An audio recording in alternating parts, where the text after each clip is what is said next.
welcome back to our channel. So today in this video we are going to discuss about how to turn off Meta AI on Instagram. So without wasting much of our time, let's get straight into the video. So Meta AI is not available in all the regions currently. It is only available in certain regions, and if you have Meta AI, then it will be visible right in your Instagram, Facebook and WhatsApp.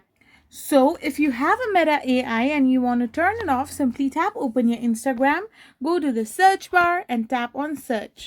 In the search bar, you can find a blue gradient circle at the top to the access search bar option.